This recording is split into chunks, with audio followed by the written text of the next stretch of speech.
मैं आपसे कुछ शेयर करना चाहता हूँ अपनी कॉन्वेंट सिकलेट को लेके। जैसा कि आपने मेरी लास्ट वीडियो देखी थी, उसमें मेरी कॉन्वेंट्स मैंने बताया था आपसे कि मेरी कॉन्वेंट सक्सेसफुली ब्रीड कर चुकी है। फ्रेंड्स, उसी से रिलेटेड आज की वीडियो होने वाली है। सारे प्रिकॉशंस बरतने के बाद भी एक बड़ी प्रॉब्लम हो गई। अगर आपने मेरी प्रीवियस वीडियो नहीं देखी है तो प्लीज़ एक बार वो जाके देख लीजिए। मैं एक बार आपको फिर भी बता देता हूँ। जो मेरी कॉन्वेंट सिकलेट है उसने मेरी मेन टैंक में ही ब्रीडिंग कर ली।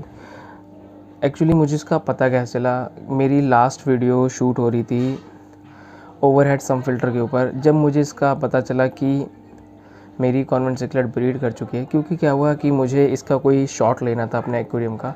तब मैंने कैमरा उठा के जब मैं इसके सामने आया तो मेरी नॉर्मली कॉन्वेंट सिकलेट इतनी एग्रेसिव नहीं होती, बट उस दिन बहुत ज़्यादा एग्रेसिव थी। नॉर्मली इतना एग्रेशन नहीं दिखाई जैसे आप अभी देख रहे हैं। खे सबके साथ में है, सब कुछ ठीक है, कोई तरह से एग्रेशन नहीं, कुछ नहीं। बट उस दिन बहुत ज़्यादा एग्रेशन था, जैसे कि आपने स्क्रीन पर देख रहे हैं। तो उस दिन ये सभी फिशेस से फाइट कर रही थी और उस कोने को प्रोटेक्ट कर रही थी, वहाँ पे किसी फिश को नहीं जाने दे रही थी।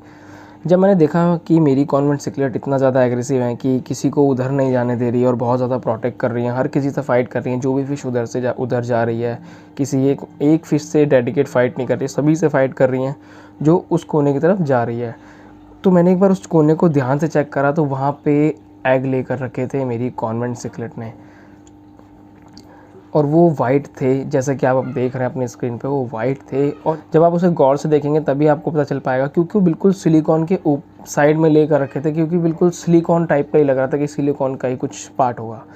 बट जब मैंने उन्हें गौर से देखा तो वो एग्स थे, तब मुझे पता चला कि ये इतनी ज़्यादा एग्रेसिव क्यों है। तो उस टाइम उससे जो भी बन पड़ा उन एग्स के लिए मैंने वो प्रोटेक्ट करा, वो करा उनके लिए। एक ढक्कन था हाँ मेरे टॉप फिल्टर का, जो मैं बहुत पहले यूज़ कर, मेरे DIY टॉप फिल्टर का, जो आप जिसकी वीडियो आपने देखी होगी, तो उसका ढक्कन पड़ा था। मैंने बोला क्योंकि मेरे पे गिलास का कोई पार्टीशन उस टाइम नहीं था, तो मैंने उससे कवर करा। उससे यहाँ तक तो कवर हो गया, बट ऊपर से जा सकती थी, बट ये फ़िशेज़ उससे फाइट कर ले रही थी, तो वहाँ पे कोई फ़िश नहीं जा पा रही थी। तो एक दिन के लिए तो वो प्रोटेक्ट हो गए।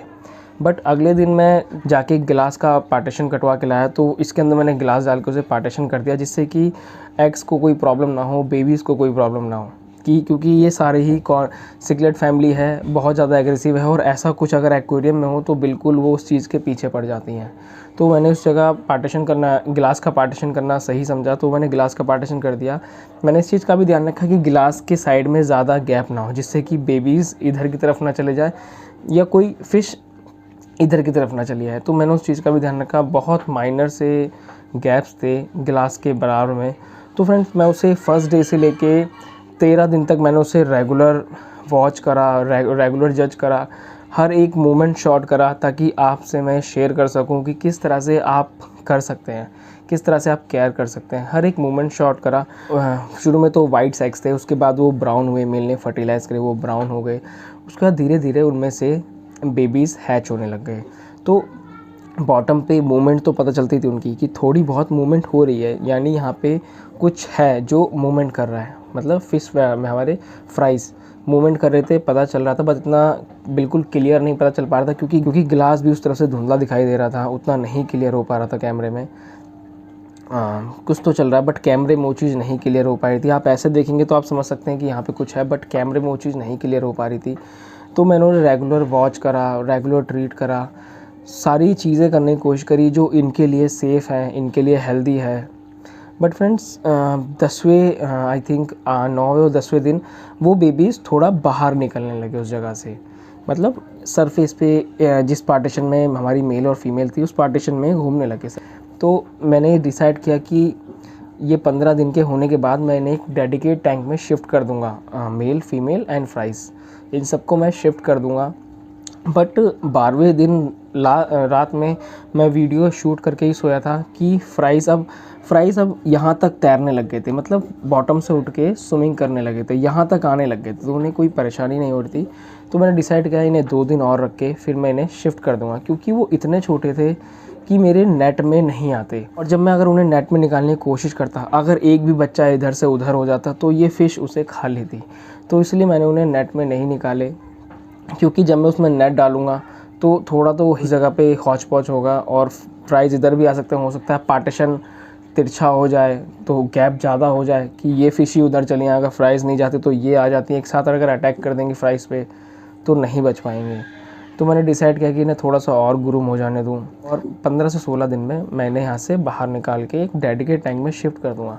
मैं नेक्स्ट मॉर्निंग उठता हूँ तो देखता हूँ कि एक भी फ्राइज़ नहीं, टैंक में एक भी फ्राइज़ नहीं। मैंने सब जगह टटोला, हाथ नहीं डाला, सब जगह टटोला, देखा कि पत्थर के नीचे तो नहीं है, सैंड के नीचे तो नहीं है, ऐसा कुछ भी, तो कहीं भी कुछ नहीं मिला। फिर मैंने इधर चेक किया, इधर भी कुछ नहीं था, क्योंकि फ्रेंड जब मैंने पार्टीशन लगा रखा तो कोई भी फ़िश मुझे उस पार्टीशन में नहीं मिली और इधर भी मेल फीमेल इसी पार्टीशन में थे, वो भी इधर नहीं मिले। क्योंकि अगर मेल फीमेल वहाँ से हट जाते हैं तो चांसेस हैं कि ये फ़िश इधर आके उन्हें खा सकती थी, बट मेल फीमेल प्रोटेक्ट कर रहे थे उसे बराबर। एक्चुअली मैंने भी जिस दिन हाथ डाला था पार्टीशन लगाने के लिए, उस दिन मुझे भी मेरी कॉन्वेंट फ़िश ने पिंच करा था। तो इतना ज़्यादा ये अपने फ्राइज़ को लेके एग्रेसिव थे कि बिल्कुल सेफ्टी के लिए इतना ज़्यादा एग्रेसिव थे ये। तो पॉसिबल नहीं है कि इधर से कोई फ़िश ने आके उन्हें खा लिया हो। तो मुझे ये नहीं समझ आ रहा कि वो फ्राइज़ आखिर गएगा, क्योंकि मैंने 2 बार कॉन्वेंट फ़िश की ब्रीडिंग सक्सेसफुली कराई है, फ्राइज़ भी बड़े करे हैं। ये बात होगी अप्रॉक्स सन 2015 की, जब मैं यूट्यूब वीडियोस नहीं बनाता था, तब मैंने उन्हें ब्रीड करा है, बड़ा भी करा है। तो मैंने वो अपने फ्रेंड्स को दे दी थी कुछ प्रॉब्लम की वजह से, क्योंकि मुझे टैंक शिफ्ट करना था और मेरे टैंक में फ़िशेज़ भी ज़्यादा हो रही थी उन बेबीज़ के होने की वजह से, तो मैंने वो अपने फ्रेंड्स को दे दी। उस टाइम पे ऐसा कुछ भी नहीं था। मेरे मेल फीमेल उन बेबीज़ के साथ कम से कम मैंने उन्हें 2 महीने रखा है, उसके बाद मैंने उन्हें अलग करा है नेक्स्ट ब्रीडिंग के लिए, और बेबीज़ अलग रहे हैं, कोई प्रॉब्लम नहीं है। बट मुझे यहाँ नहीं समझ आ रहा कि हुआ क्या एक्चुअल, क्योंकि कॉन्वेंट फ़िश कभी भी ऐसा नहीं करती। जैसे मोली हो गई, बेबीज़ को बर्थ देने के बाद उन्हें फ़ीड कर लेती है, तो वहाँ पे कंपलसरी है कि अलग करना। बट मेरे साथ ये इंसिडेंट पहली बार हुआ है कि ऐसा कुछ फेस करने को मिला है मुझे।